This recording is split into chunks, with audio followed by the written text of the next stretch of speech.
The fight for Florida takes center stage this morning, with both President Donald Trump and former Vice President Joe Biden heading to the Sunshine State. The presidential candidates will hold competing events in Tampa, just hours apart. For Trump, a campaign rally without social distancing. Thank you, thank you, thank you. And Biden, a drive-in event where supporters will show up in their cars.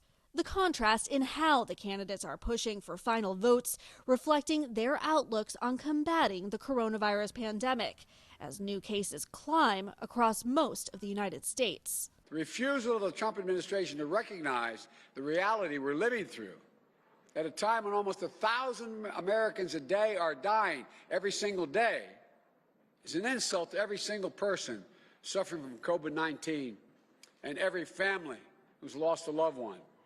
Biden highlighting just that after a briefing with health experts in his home state of Delaware. I'm not running on the false promise of being able to end this pandemic by flipping a switch. But what I can promise you is this. We will start on day one doing the right things. We'll let science drive our decisions. We will deal honestly with the American people. Meanwhile, Trump tried to scare supporters in Arizona, some wearing masks, but packed together.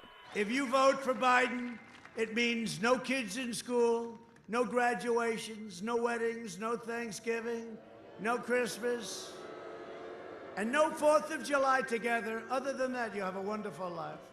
The president also looked to appeal to Nevada voters from an event just across the border due to the state's strict 250-person limit on outdoor gatherings. In Arizona, you're opened up, but Nevada, get your governor to open up your state, please. The Biden campaign also has sights set on the Sun Belt, sending vice presidential nominee Kamala Harris to Phoenix and Tucson, where she condemned Trump's handling of the coronavirus pandemic. The President of the United States is also the Commander-in-Chief, who has then as his highest responsibility to concern himself with the health and safety of the American people. And on that count, Donald Trump failed. He failed us. It really feels good to be here and to be getting this thing in. Brenda Patuan dropping off her ballot at City Hall, where she had lots of company. Great, thank you. You're welcome. Early ballots are now pouring in by mail and in person at town clerk's offices across Vermont. These bags here are the ones that we pre-processed.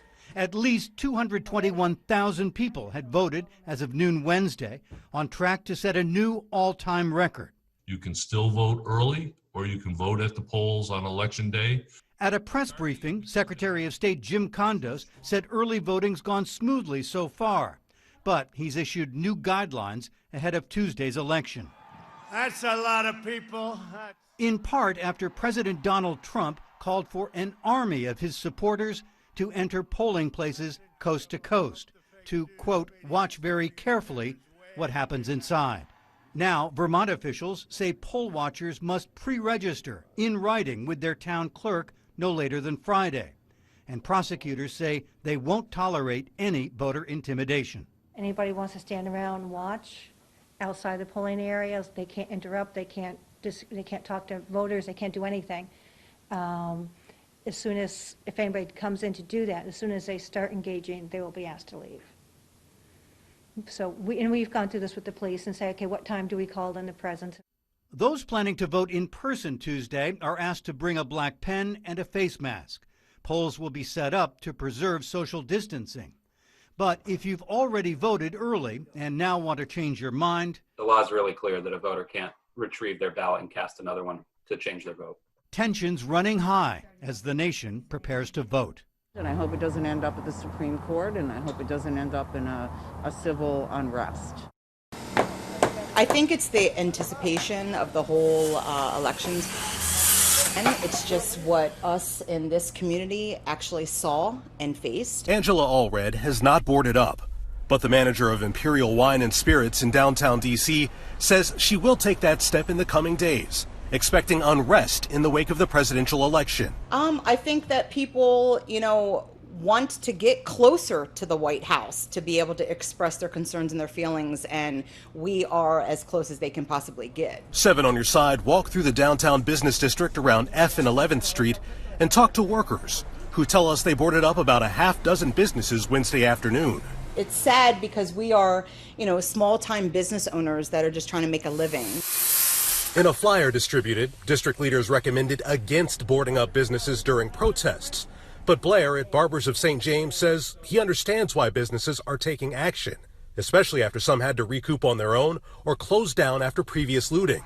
He says this shop was saved only when he pleaded with the vandal. I just put my hands up and say, come on, give me a break.